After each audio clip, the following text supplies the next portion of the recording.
what happened to all of us in the development process, for those of you who were users, a few heavy users out there, in more ways than one, of the system, that the way it all went together, it doesn't happen to a lot of people. We were really blessed to be a part of this, and I spent a lot of time after I left WCS in '97, leading teams, leading departments, leading whole IT departments for sizable efforts. And this was always my model. This was always what I strived for. And I was never able to get there. I could see glimmers, but I was never able to see what happened to us. It's really something special. If you think about it, just you being here because you wanted to be here, that tells you how special it was. And we all owned it. It meant something to all of us. If it failed, if one failed, we all failed. If one succeeded, we all succeeded. And the thing that brings that about is leadership. Jim, thank you for mentioning Ken, because Ken was telling me the story just a while ago about having to go back and ask for more money because we started the project. You may remember we got a month of training and we got all these new tools, right? And we were going to deliver this in, what was that, October of '84, right? And as soon as we came out of training, they realized that we were about a year behind. And Ken talked about having to go in and make a presentation to the board to get us some more money. And at which time his career could have gone one way or the other, and he could have had a lawn service by now. but that was the kind of leadership and that was the kind of bravery and courage that it took for us to have this experience and for us to be here and for us to have accomplished what we accomplished and for us to love each other the way we do. And the other thing that display of courage that I saw out of Jim Littich was, some of you may remember on the development side, whenever we came out of training, they realized that we were about a year behind, and we had no way that we were going to make this schedule. They hired a consultant, a real dick of a consultant from Anderson Consulting. Did he say that? Yes, he did. To come in and help us to confirm, well, maybe this isn't the right decision. Maybe we should do Unix, right? Jim Yeager, remember? I mean, that guy came in, and what was the first thing he did? Totally ignored us. Maybe we should go with PID. Maybe we should do something else. Oh, this Unix thing, I don't know. And meanwhile, we had to basically play rogue and try to look busy.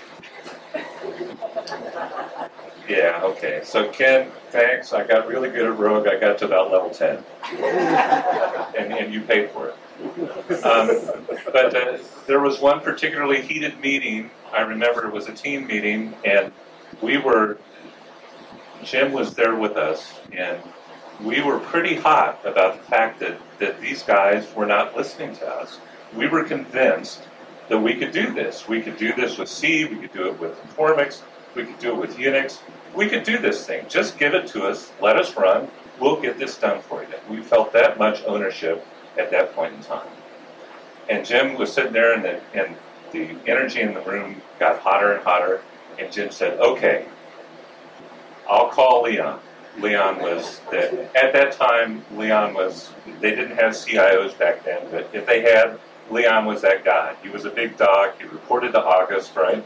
For one of those guys with a C after their name. And he was a big deal. So we said, go get Leon. Yeah, bring him up here. We'll talk to him.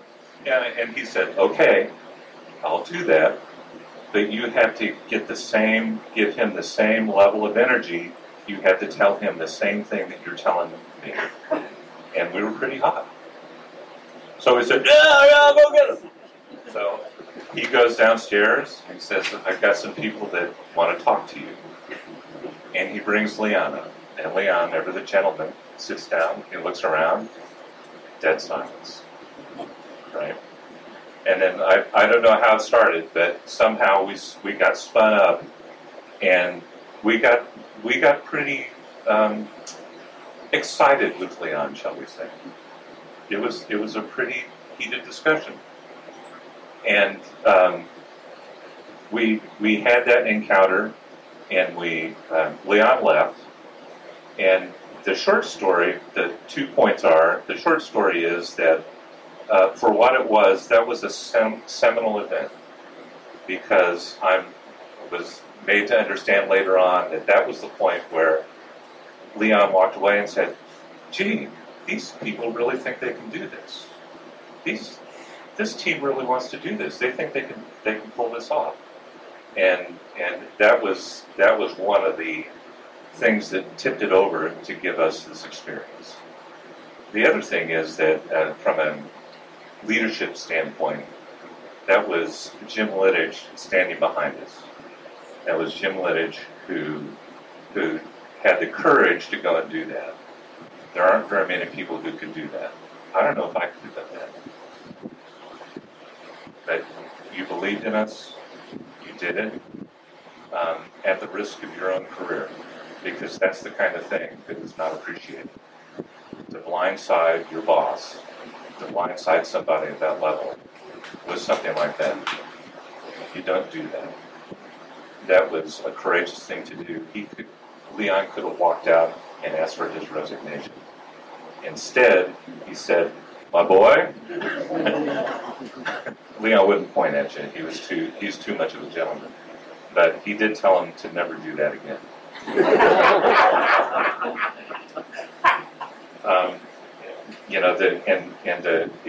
It was that example and so many others of Jim's courage, his ability to bring his great personal integrity into a very political situation, to be able to play politics with integrity and to get the job done, and for him and for Ken to be able to get us the resources to do what we did.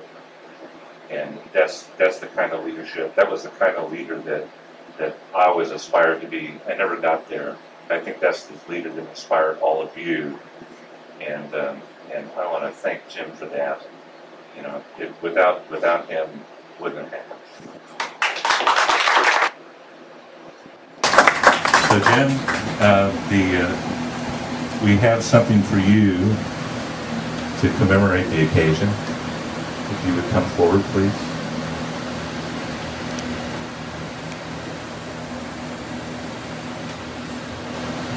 It commemorates the timelessness of what we are, all of it.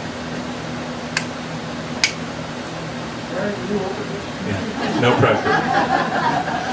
This is the hard stuff, Jim. Yeah. If you would read, please.